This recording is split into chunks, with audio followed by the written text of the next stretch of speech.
南无本师释迦牟尼佛。南无本师释迦牟尼佛。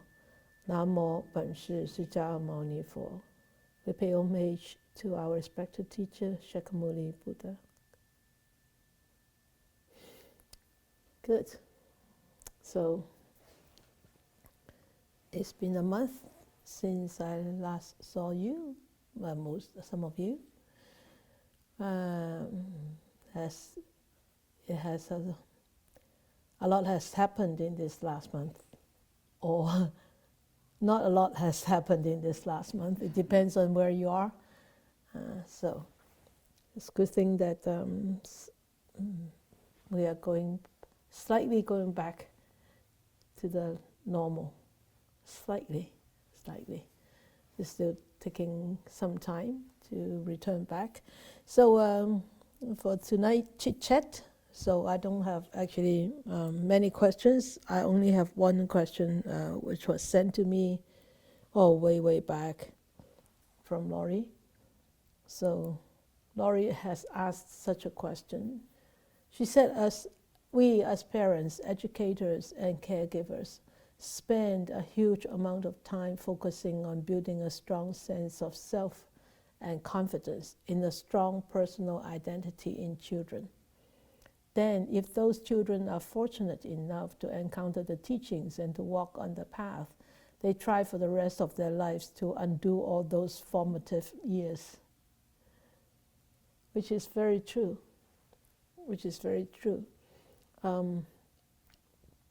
But I guess there's really nothing you can do to that, because that's the way society is right now. And that's the way, actually, education, as you mentioned before, Laurie, I remember you said something about teaching children etiquettes like politeness while at school, but you don't teach it now, right? No, and they don't do it as at home either. Of course, some parents still do it, but I don't think many of them actually do it. So it's the evolution of community, it's the evolution of education that, we really have very little power over, little control over. You're correct in a sense of building a strong sense of self and confidence. I think confidence is very necessary. Strong sense of self, I would say that self-identity is very important in the West. In the West, is actually, I think, it's more pronounced. It's a very different culture, I could say. It's a very different culture. And I don't know why that strong sense of self-identity is being so pronounced in the West. I really don't know. Maybe, I really don't know. Do you have any clue? Is it because you are all immigrants?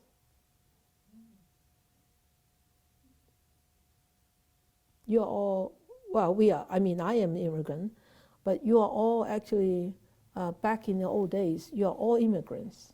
You really were not born here. I mean, you were born here, but but you were really, you really were not belong here.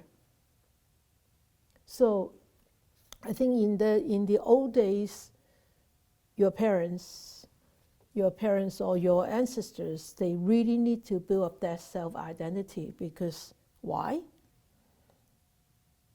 They were in a place where it wasn't their origin, it wasn't their roots.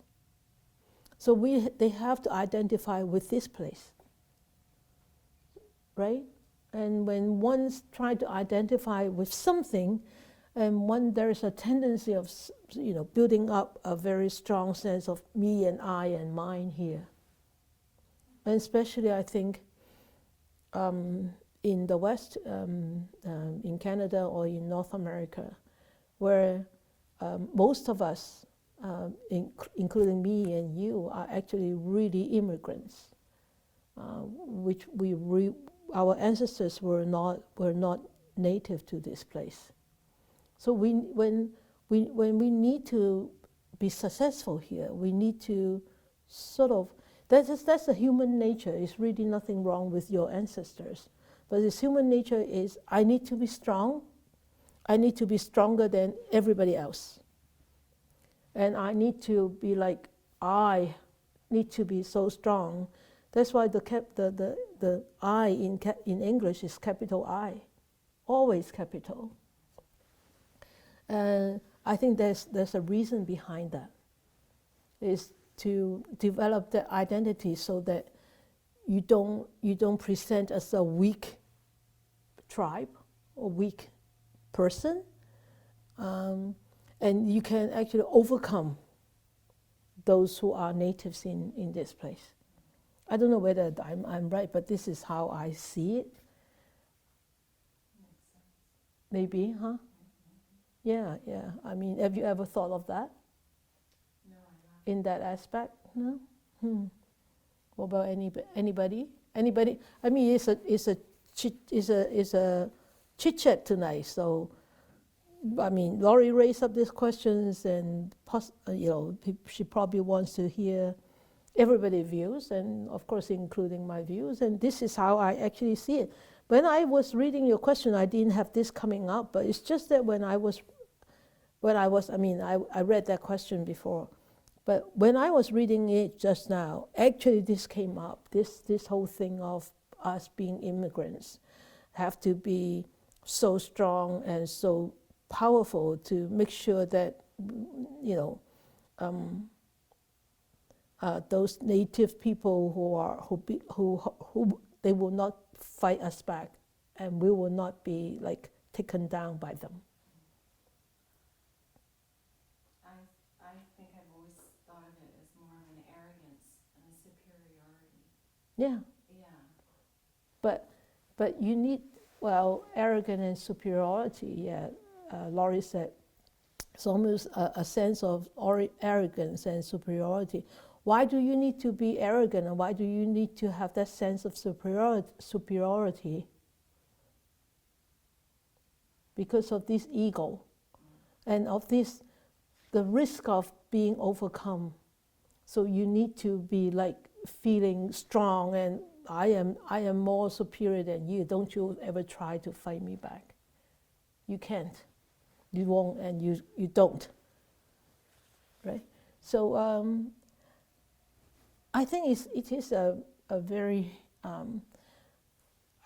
I don't think it's actually particular to this nation or to this place, to this area. I think this is actually a general thing of humanity, human being. It's general, it's quite generalized. And it happens in the East too, but the East is very different. We'll come to that later on. The East is a totally very different culture. And the East is actually supported by very, very long history. So that is a very big difference there. Okay, so I mean, having confidence is nothing wrong with having confidence, but if the strong sense of self identity leads to arrogance and superiority, then there will be problem in the society, right? Because then you will always treat people like as if you're more superior to them, and then there will be a lot of bullying or belittling and all that happening, and comparison also, definitely comparison. So when comparison happens in a society, or in a family, or even in a community, or even in a congregation, when people start to compare with others, then that's a big problem. Because we can never be compared with anybody else, because all of us are different. All of us are very unique. None of us, even twins or triplets, have the same karma. There's no way. Because when you come to talk about lives, you definitely have to start look at it from the karmic point of view. And no matter how close we are, like twins or triplets or quadruplets, even though they are born, if they are identical twins, even though they are very tightly, stay in the mother's womb for 10 months, but yet they still have their own karma. It's very different. So all of us are very unique. So there is no way that one should be, we should not be compared, but I think in human started way back in human history, comparison makes one stronger, they think, right? Because you become competitive and you want to say, oh wow, oh, she's so much better than me, I need to do better, because and that, okay, if you do better, it's okay. You strive harder, you work harder, that's okay.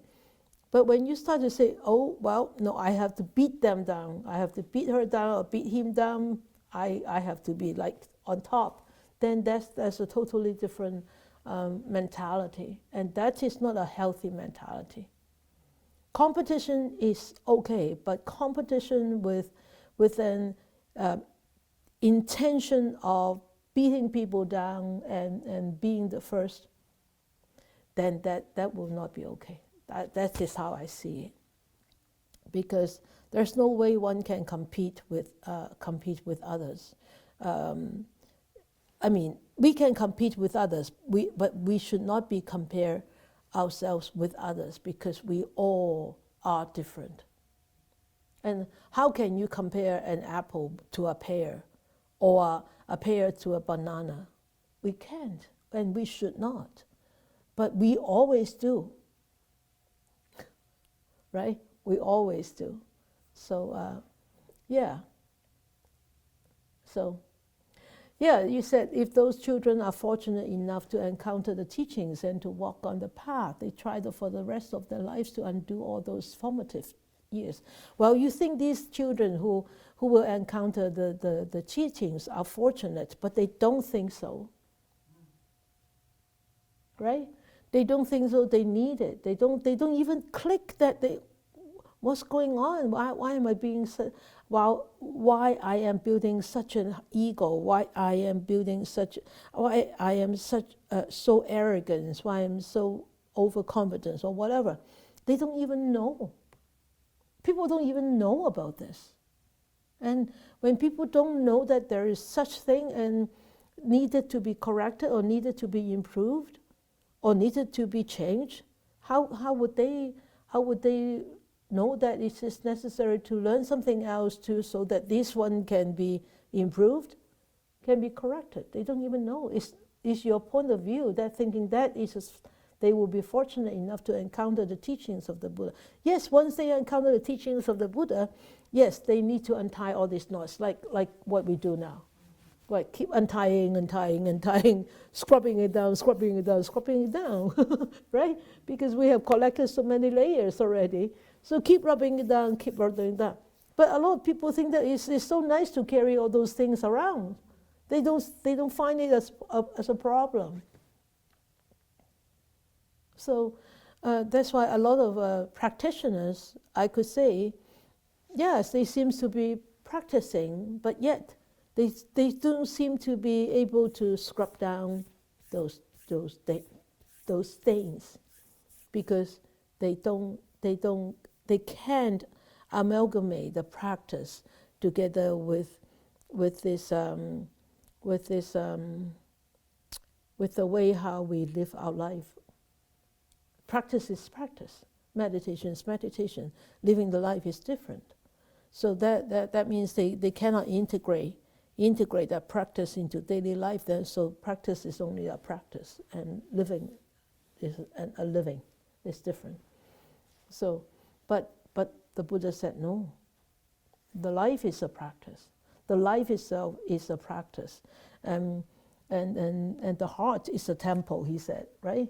Inside, we all have a monastery inside, a temple inside. How are we going to decorate that temple, that monastery?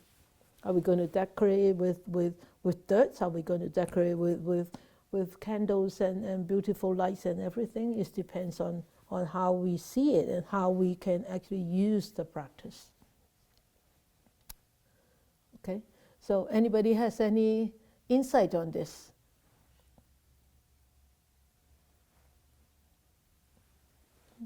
Yes, sure. Mike, please.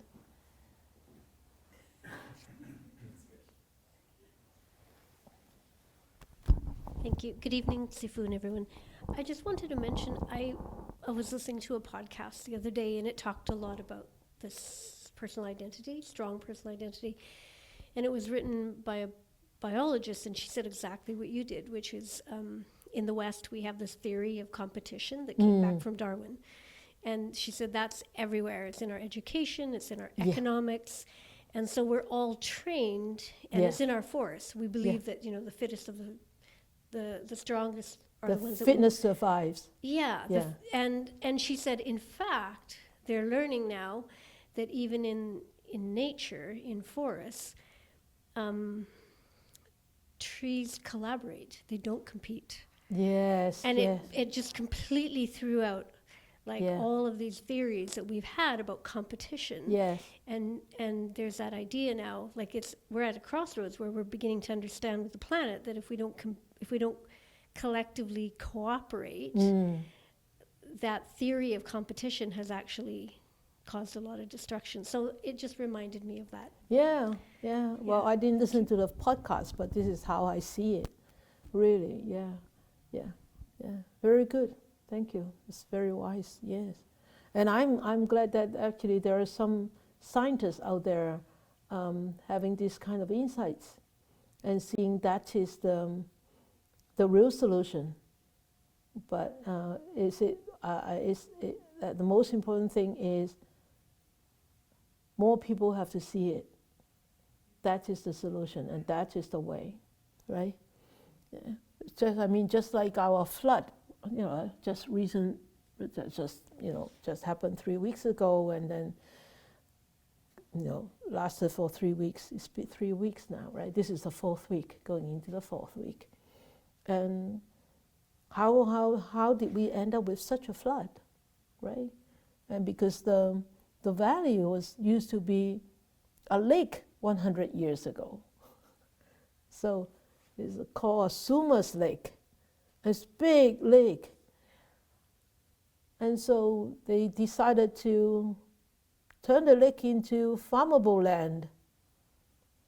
Right? It's really, really against the whole nature. It's this, I only knew that because of this flood, that Abbotsford actually was the hub of farmers, hub of farming all across North America.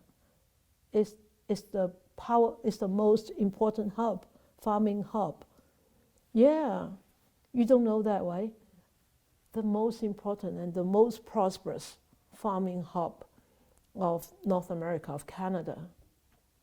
And looking at the map, you see this whole area, this whole huge lake was made into farmable land. And it's totally, I could say it's totally against the nature, really totally against the nature. And no matter how many dikes, how many precautions that human beings can take up, so we just could become very powerless when nature strikes. And well, this is really not in this topic, but anyway. But I agree with you about the competition thing. So I think this strong identity has a lot of competition in it. Yeah, right? Yeah. Anybody have any insight on this? Okay, all right, then let's go to the next part of Laurie's question is, as I watch my friends navigate being grandparents, I am seeing this backwards process with fresh eyes. Surely there is a better way. So, So, Laurie, could you say something about process with fresh eyes?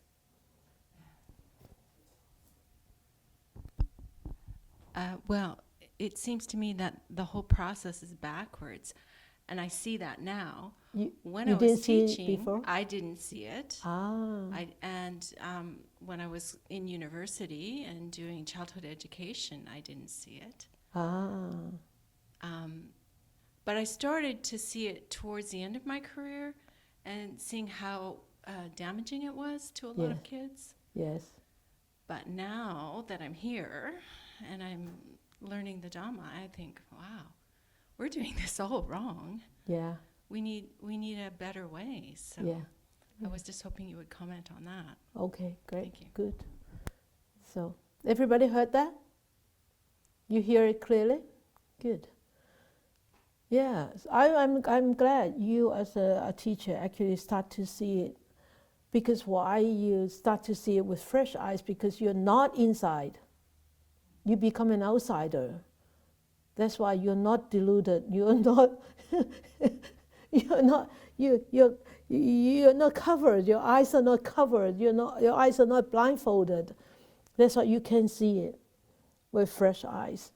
But when you're in there, you're so involved in those, and whatever courses that you take, you just absorb. You keep absorbing, because why? Those people who are teaching you are superior. They're your teachers. And we always have to listen to our teachers. Our teachers are always right, correct. So you always absorb all those things from them because they appear to be superior. Otherwise, you won't go and listen to the lectures, right? So now you're not in that world. You're not in that context. And you're outside. You say, oh, wait a minute. This is not the way it's supposed to be. It shouldn't go that way, right? But what can you do? Right? So it's actually very difficult. It's very difficult, I think, because children, when they are put into schools, the schools have a set of, already have a set of curriculum that actually reinforces those qualities. Unless the school, the educators start to see it, it is actually damaging. It is really not the right way to go. Unless they all come together, which is impossible. Which is impossible because you see this with the vaccine. With the vaccine, you see this. You will think that as a medical professional, you will agree to take the vaccine. But you see this? Medical professionals disagree to take vaccines. So, there is no way that you will get a unanimous agreement on any educational system, any educational directives. There's no way. But does it mean that we can't do anything? No, we still can do something. As a parent, or as a family member, or as a friend, we can do something. But what can we do? I think especially those of you who are actually grandparents now, our age is grandparents' age, right? It's not parents' age anymore, it's grandparents' age. So as grandparents' age, you already have taught your children. Now, whether you have a chance to teach your grandchildren is really according to your karma, right? Because nowadays, children have a very, very different view to let their children to be looked after by grandparents. So don't you ever come with your grandparents' ideas, okay? Right? So it's actually very different than our age. But I think as parents and as grandparents, I think that what we teach children, the first thing is they really need to understand one very important concept, or at least to actually enlighten them, if you have a chance to enlighten them little by little about one concept, which is actually very, very important, and which is going to, I think, a lot of times is going to direct the kids in towards a right direction. Okay, that is the law of cause and effect, the law of causation. Wholesome behavior brings on wholesome consequences. Unwholesome behavior brings out unwholesome consequences. They need to be aware of this. And these needed to be taught when they were little, not when they are grown up. They can't take it in anymore. Especially they won't take it in from the parents anymore. When they were little. Why? Because competition. We are always taught to strive for the consequences, to strive for results. We don't care about causes. We don't care about what are we going to plant. I want that. The consequence, the result. So we are result orientated a lot of time. But in order to have a good result, a wholesome result, or a bright result, you need to plant good seeds, wholesome seeds, bright seeds, right? If you're not planting those seeds, how on earth are you going to get those bright results, good results? There's no way. So this cause and effect actually are very, very, very crucial. And nowadays the kids are born with not just golden spoon or silver spoon, they were born with diamond spoon. Diamond spoon, and they don't care.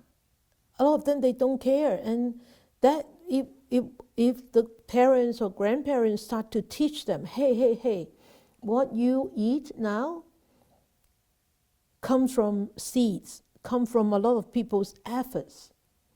And they need to know this. Even though they might not understand it, but if you constantly just share your experience when in any situations, maybe a pizza, maybe an ice cream, or maybe a French fries, or whatever.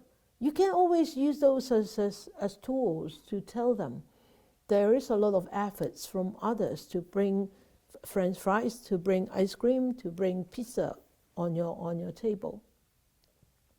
So then they will start to understand a little bit more about this dependent survival. We are interdependently surviving. If we cannot survive on our own, we need to depend on others to survive. And they need to know that. So if you're always in that competitive mode and you want to I'm going to win over everybody, then I'll be on the top of the world. Sorry, you'll be so alone and you'll be dead in no time. Because why? You depend on people to give you food and to bring you water. Right? They need to understand that. And I think when people do understand that arrogance, that ego would be a little bit less, because they would start to appreciate more, to be grateful a little bit more, right? And nowadays kids got spoon-fed all the time, right? I mean, here is slightly different than in Hong Kong. Hong Kong, Every family, almost every family have a maid. Filipino maid or Indonesian maid, every family. So if a well-off family, they even have more. I have friends who have 8 maids in a household of how many people? Maybe less than 8 people. Yeah, 6 people, 8 maids, 4 drivers. Can you imagine?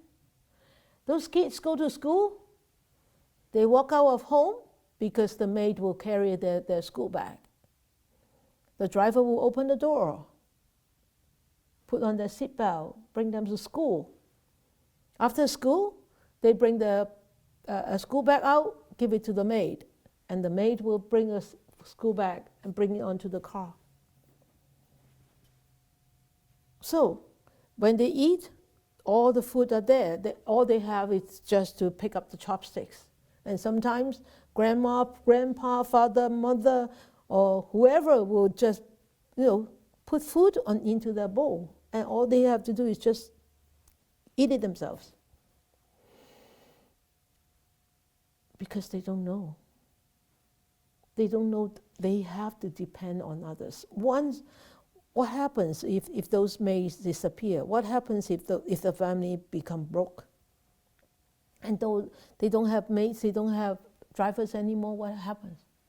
These kids won't survive very well. At least for a period of time, they won't survive very well. If they have the good fortune to understand that I need to stand up and do all this myself, that's great. But a lot of them can't. So we need to see this, and we need to actually educate kids of seeing this interdependent survival, interdependent existence, and there is no free lunch anywhere, and we need to actually start to give those kids this kind of idea. So as parents or as grandparents, no matter how many we call holy books, or we call liturgy books, we call sutta, we call sutra, whatever we want to say, no matter how many holy books, holy words you know, or you talk about, what good would they do if you do not act upon them? So it's not just walking, it's not just talking the talk, it's really grandparents, parents, everybody in the family have to walk the talk. Have to walk the talk. If you do not want the kid to throw a tantrum, you don't throw a tantrum yourself. But a lot of times the parents throw a tantrum because the kid throw a tantrum, right? So we need to, in the family, we need to learn how we should actually conduct ourselves, how we behave, how we deal with our life. Because why? The kids have open eyes. They look at it, they see it, they learn it. Right there, they follow. So if we sort of like I could use a word of, this is called spiritual shadow. That means, yeah, you talk a lot on holy words, but you don't really practice that holiness. So it's only a shadow. I tell you, in no time, the kid will be able to pierce it through with a knife. They will see it through, because kids, they're actually very, very bright, because they haven't been polluted so much. So they have clearer eyes. They could easily pierce through your shadow and see, hey, you're not really behaving, Mom. You're not really walking your own talk. So how can they listen to you? How can they learn from you? So you have to be really, really authentic yourself. And we know that, the practice is our own practice. Nobody can save us. Nobody. And the only person who can save your kids is themselves. And how are they going to save themselves? Is, if they are really were taught properly, quote properly, while they were young, and I think they need to know about their mistakes, but not from a punishing point of view. Okay, I know we were taught. I mean, I was telling them a story about when we were little, and we went and steal candies from our neighbors, and my mom found out. So we were punished by kneeling in front of our ancestors' plaque, the Chan's family plaque, there, for one whole incense that is that long. As long as it burned, almost over an hour, right? So since then, we know, and then after that, my mom would talk senses into our mindset. This is not right. Why did I need to punish you? And of course, we all knew, because we stole candies, because we never had candies, and we knew that our neighbors had candies, so we stole candies. So, and then my mom said, you know what? No matter how poor you are, you never steal people's things. And that is my education. We take it in.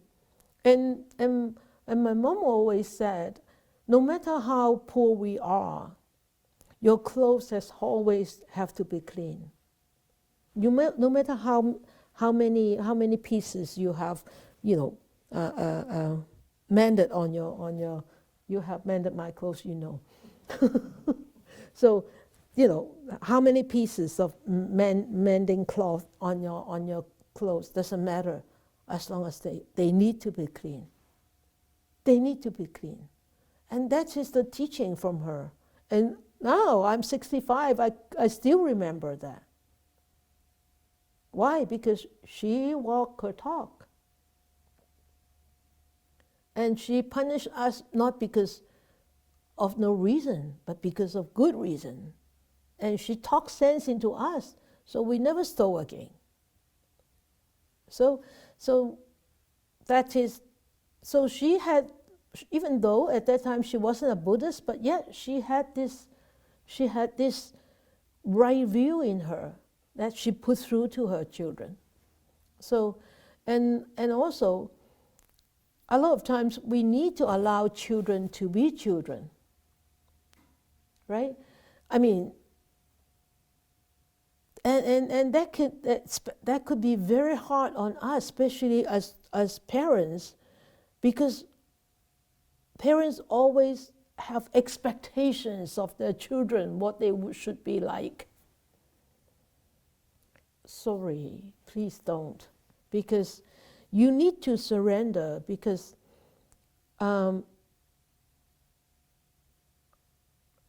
a parent, we always struggle to hold on to this, I'm parents, this is my territory, don't you trot onto my territory, okay? And don't you say anything against me because I am your parent. Sorry. I tell you, I think I don't tell you because I've never been a parent, but I'm sure you know all these little monsters. They have a lot of ways to break into your castle. So many ways. They're so capable to break your castles. of ego, really. I mean, we always have to remember, children are not to be managed, they are needed to be nourished. Nourished rather than managed. And that's a very important difference. A lot of people are managing their children, they are not nourishing their children. And they are punishing their children, they are not loving their children. And I always say to some of my students, I said, your children are born for you to love them, not for you to get angry with. Even though they make mistakes, I mean, they are children.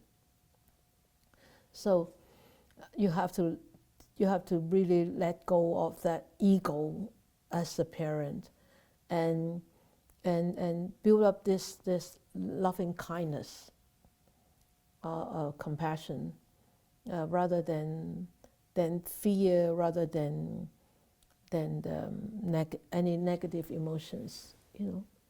And for those of you who are actually constantly practicing meditation, that mindfulness is going to be a great help for you to actually constantly checking yourself. So in this entire world, we think that this entire world is so big, but for children, their entire world is just at home in the house, right? In the house. And what's happening in the house affects them so much. So we need to really understand and address that directly and compassionately and wisely. Otherwise, we're going to make a very bad impact on these children. So if you are a grandparent, if you are a parent, if you are in your house and living in your house with mindfulness, that will create a totally different atmosphere, a totally different environment for your grandchildren and for your children. And I remember when my mom looked after my sister's children. Now my nieces and nephews are in their 40s. They are really good children. They are really good kids, and I could really say that I don't see that good kids very often nowadays, even in their 40s, 45. The kind of respect, the kind of gratitude that they have, I don't see it very often in many other children. And why is that? Because I think it's my mom. My mom really raised them well. My parents, especially my mom, and then of course my sister have I should give some credit to my sister and my brother-in-law, but I think I would give more credits to my mom, right? Yeah, and I can see very different. My mom has how many grandchildren? 4, 6. 2, 4? 4 grandchildren, huh? 4 grandchildren. Yeah. 1, 2, 3, 6 grandchildren. 6 grandchildren. And I could tell you, 2 out of 6 are very good grandchildren. I mean, the other 4 are not bad grandchildren, but they're very different grandchildren. But the 2 out of the 6 are really different, and they were the only one who were raised by my mom. And it makes such a big difference. I can really see the difference. And so, I mean, that's the way it is. Karma, right? It's karma. You come back to it, it's karma. Why would they have my mom to look after them? Because my mom was still alive at that time. My mom was still healthy at that time. So it's just karma. And so it's very different. So have I answered that question? I'm wondering if you have...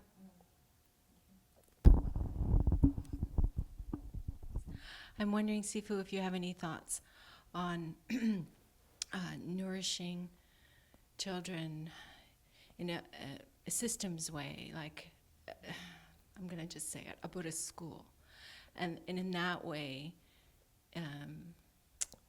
supporting children and families. What do you think about that idea?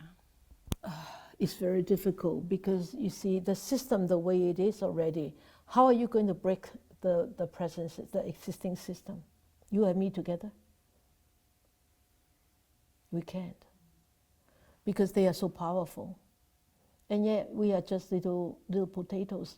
But we could make a difference. I remember when I used to go to your school, and I think that mindfulness make a big difference to some of your students. Yeah, and I think that is a possibility. Is actually to bring this kind of so-called quote spiritual practice, not really just religious, not religious practice. It's really spiritual practice. It's dealing with one's mind, not depending on religion, but dealing with one's mind. So I think that practice, especially, of course, I mean, I do not agree totally to take mindfulness out of the context of the whole picture of the Buddhist teachings. But at some time when this is useful, just use it first. Later on, wait until later on. When, as I said, as you said, maybe later on these kids will come back and think, oh, well, I want to learn more, not just about mindfulness, about the theories behind the mindfulness and what is your teacher talk about? Why did he want us to do mindfulness? So, we plant seeds. Now, I'm going to come to this, planting the seeds. I'm going to come to this. So, I think you know what? I think we should all really try to go back into the school. I think you should put yourself out to McCammon and said, knock, knock, knock. Can I come back to teach mindfulness to kids in the classrooms? Not me going to knock on the door, but you go to knock on the door. You go back to knock on the door. Right? Try that. I support you. Yeah. And anybody here, if you are, if you have an opportunity to talk to a teacher, offer this to them. Offer this mindfulness to them. And that's the way to really nourish the kids, I think. Of course, it would be nice to, in Hong Kong now, or in Coquitlam, I know that actually they bring mindfulness into classrooms in Coquitlam. In Hong Kong, there are quite a few schools, especially the Buddhist school. Actually, they have a meditation room, maybe this size, about 200 square feet, every day. Especially those difficult kids, like the kids with difficulties. They attend the mindfulness course, and they lead mindfulness class to the little classmates. And it's wonderful. You see how they said the teachers said they actually see progress really at school. Susanna, you have something to say?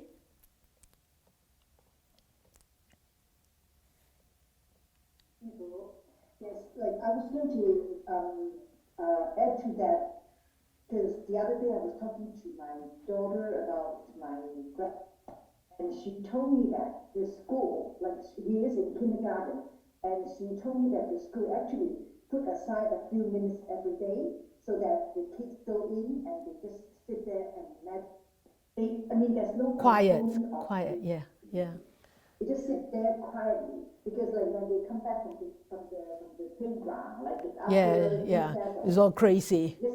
Yes. There was one time I went over to her house, and then the boy was running around, and I said, "Can you just slow down?" And then she said, "Okay."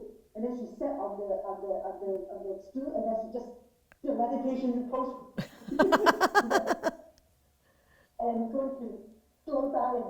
quiet. yeah. That's, Nowadays, they do learn that it's called mindfulness. They call it mindfulness. There's no religious component in it. yes, But yes, the yes, teachers are very aware of the mindfulness in school right now. yes, Yeah. yes.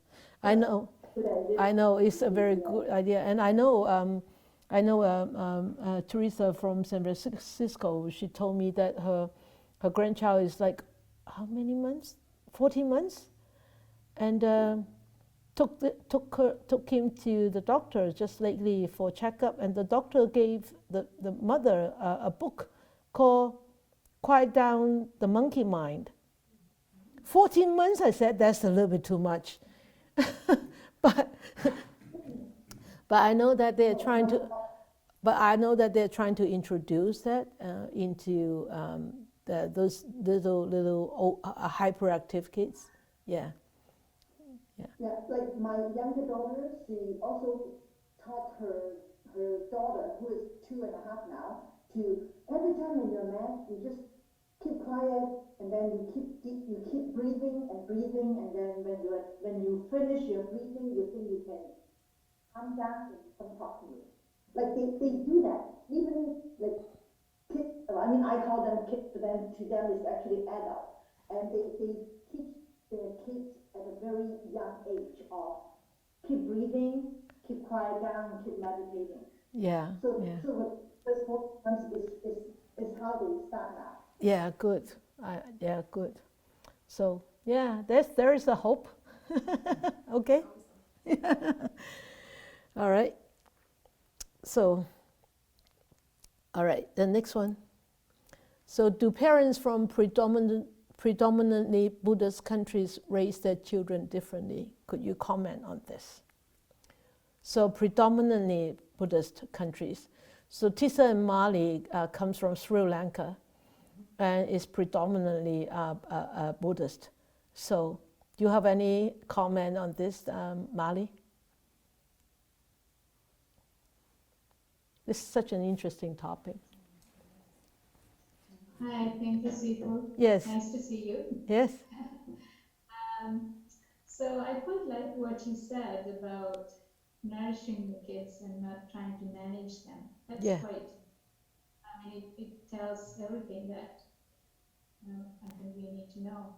So the question that Lori had, from my point of view, I'm just looking at it, confidence and self-identity wouldn't be so bad as long as they're taught compassion and respect for the others. Mm-hmm. Yes.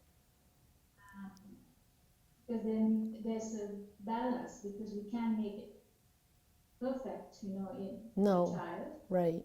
We teach compassion and, respect your elders, kind of things that are in predominantly Buddhist countries, those are taken for granted. Yes. You respect your elders, and yes. you don't kill, you don't, the 5 precepts. Yes. It's not a perfect world in that sense, but those people know in their hearts those what is wrong and what is right. Not necessarily that they all follow it, but at least the basic concepts are known. Yes. Yes. At least intellectually they know it, and then maybe when they do something wrong, they feel guilty and stop themselves from doing it. So the self-identity, confidence, I don't know if I would think of it that way. I'm thinking more what we're looking for is balance. Yes. Yes. Of course. Yes. As a child, I mean, I would like to have, for my child to have confidence. Yes. But not to have too much pride. We also teach some kind, humility and compassion. Yeah. That's right. Those are my comments, and I still have something to add. Yes. That is actually Lori's question, but question that she's asking now: do parents from Buddhist countries, raise their child differently? I know that when we were kids, we had to go to the temple every month. Once they're called Uposatha. Uposatha. Yeah. Uposatha. Yes. go there, and also at the school, we had to recite the 5 precepts Yes, every morning. That is how the school starts. yes, Uh, yeah, those are the things that, other than that, I think other activities are regular. It's also part of socializing too. Like the temple was a place that people go to meet others, and so they share ideas. And yes, but yes, as we had fun going to the temple, it was a fun place to go to. yeah, And yeah, and we had to give honor to the monks once a month or once in 2 months, Yeah. something like that. So generosity. So yes, that's yes, a huge part of Buddhist life, because yeah, giving to others. yes, I don't know whether we do it as generosity. It's just a part of life, right? So yeah, you just give when you. Yeah, but as a kids, we just recited the five precepts, but we didn't, quite understand because we were small kids. yes, Yeah, yes, we did. yes, yes. Good, yeah, great. So that's one example from Sri Lanka. But I mean, of course, Sri Lanka is really a Buddhist country. Whereas we come from, I come from Hong Kong. I was raised in a in a British colony. I mean, but in my blood is Chinese. So, of course, in the old days, Buddhism is also a big proportion of people are Buddhism. But for Chinese, there is another culture is very strong. Is the Confucianism, right? And we all know Confucianism is just like the Mangalas. It's just like the Mangalas, like how to respect your elders, how to respect your peers, and how to respect the younger ones, and how to behave at school, how to behave at home, how to behave at work, and all those Confucianism, and as a nation, how should a nation be run, and how should a family be run, and all that. Those are all built into our culture. So in traditional, or you can say in traditional Buddhist countries or societies, the Buddhist teachings is actually already integrated into the entire culture. It's all the ceremonies, all the arts and symbols, values and structures. Like Tissa said, every day you have to recite the 5 precepts, right? And it's already built into the life. And so it is natural for parents to raise the children as Buddhists or to influence the children to become Buddhist. But whereas in the West, it's very different, because the West is a converted Buddhist. Right? It's converted Buddhist. So converted Buddhist is a very personal thing. It's not a cultural thing. And so these converted Buddhists, or these people who have taken the teachings to their heart, because they are attracted to the Buddhist teachings as an individual, as they are attracted to this spiritual path, and not as a culture, you see. So it's a very different path at all. So and also, I mean, for some of the Western students that I know, even though that they identify themselves as a practitioner, Buddhist practitioner, but in the open they are very timid. They are very hesitant to let their peers to know that they are Buddhist, because they are afraid that they are not being accepted. They're being rejected by their peer, or by the society, or by the friends, or whatever, right? So it's actually very different. So now with Buddhist the teachings in the West going into the 300 years. So the first teachings, well, I mean, the first Buddhists coming into the West is 1898 or 1889, can't remember. So now it's going into the third 100 year. So with these third 100 years, I hope that the Western Buddhism is going to develop its own kind of Buddhist culture.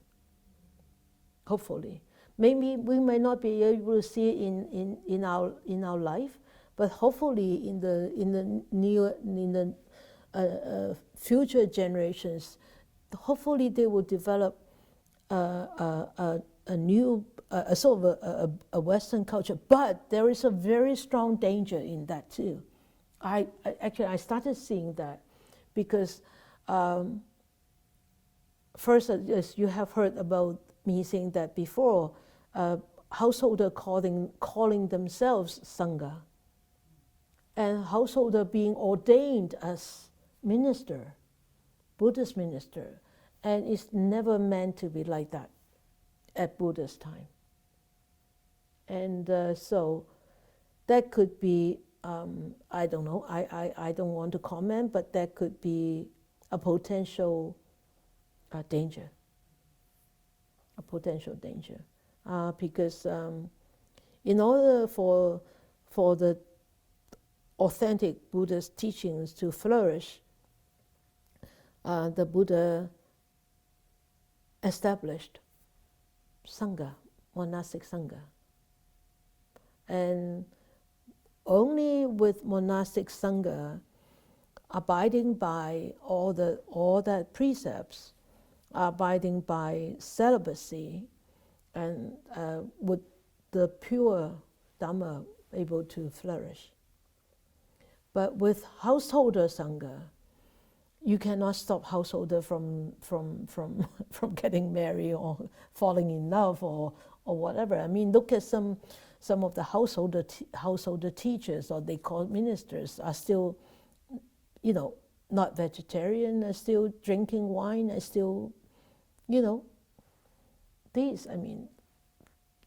So I have doubts about that myself. As a monastic, I do have doubts about that, but I know this is also a karma in the West. The West, the karma of the Westerners. But I think for the converted parents, it is actually very much an individual decision whether to actually bring up their children formally as Buddhists or not. But I think it could be a very big challenge. Yeah, so this is how I see it. But I think the most important thing is the parents at home have to really walk the talk. Then hopefully they will pass that legacy, that message along to the children, But I want to share with you how the Buddha patiently taught and guided Rahula with compassion and wisdom. So Rahula was the son of the Buddha, and he was ordained when he was 7, and he became a bhikkhu when he was in his teens. But Rahula was a very naughty child, very naughty. And one bad thing of Rahula is he constantly lied. It's okay. I did it differently. It's not your problem. Yeah.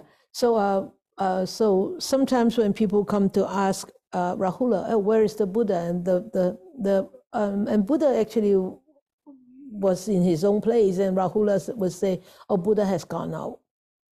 So everybody was sort of going around places looking for Buddha, and actually Buddha was in his own kuti. So the Buddha actually knew that Rahula was so playful or so dishonest and everything. So one day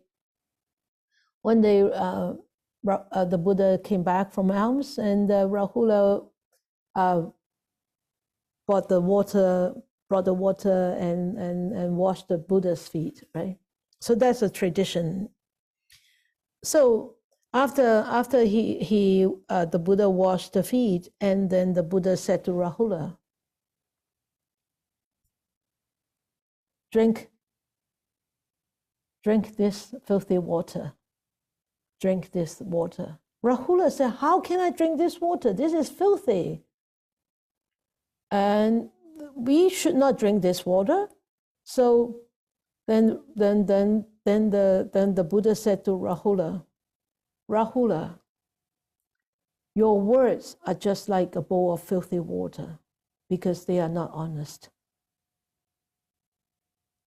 And Rahula felt really sort of ashamed. So he just threw away that bowl of water. And then because he threw away that bowl of water, so the Buddha couldn't ask him to drink that bowl of water anymore, right? Then the Buddha said, Rahula, take this washing bowl and go for your alms. Put the food into this washing bowl. Rahula said, no, this is very dirty, filthy bowl. How can we put food into this filthy bowl? And the Buddha said, Rahula, you are just like this filthy bowl. The beautiful Dharma, you cannot withhold a beautiful Dharma in your heart because your heart is so filthy. Your words are so filthy, and people cannot take in your words because they are dishonest. And the Dharma could not stay in your heart because your heart is so filthy. And Rahula felt so ashamed. So the Buddha looking at the washing bowl, and the Buddha just kicked the washing bowl away. So the washing bowl was rolling all along the place. And the Buddha asked Rahula, do you mind this bowl if it breaks? And Rahula said, no, I don't mind. It's so cheap and it's no good and blah, blah, blah, blah, blah, and all that. And you know what the Buddha said to Rahula? And it's not worth any money. And the Buddha said, you are just like this bowl. You are worth nothing because you are dishonest. Nobody would treasure you because you're so dishonest. Nobody will respect you because you are so dishonest. Nobody would care for you because you're so dishonest. And Rahula, after hearing what the Buddha said, he cried and cried and cried and cried and felt so ashamed and shameful. He decided that from that day onward, he's going to speak every word as honest words. And in no time, Rahula attained enlightenment. If Buddha did not tactfully and with compassion and wisdom teach Rahula this, if Buddha was just scold him and punish him, Rahula will never would become enlightened. So as parents and grandparents, we need to lead the children, to lead the kids in such a way. Guide them with compassion, guide them with wisdom, and also respect the kid. They have their own karma. Okay? This is what I have for tonight. All right? Anybody have anything? Oh, I'm missing one slide. And like in the Mahamangala Sutta, stanza 10, it says, 5, it says, mother, father, well supporting, cherishing one's wife and children. And go back and look at the Mahamangala Sutta, and here it says, mother, father, well supporting. We support the mother and our father, and our children see that we support our father and our mother. And they will do that. They will look up to us, and they will behave this similarly, if not better. Right? So this is what I have for tonight. I hope that answers your questions. Good. Be happy and be well. I took this picture. The last picture was taken by Laurie, I think. Wasn't it from you? Oh, for me. Oh, that was me too. Huh? Okay. Oh, yours was dark. Yeah. Okay. Okay. So be happy and be well. So nothing. All right. Good. So we dedicate our merits. May these blessings extend to all, that we with all the other living beings together will attain the Buddha way.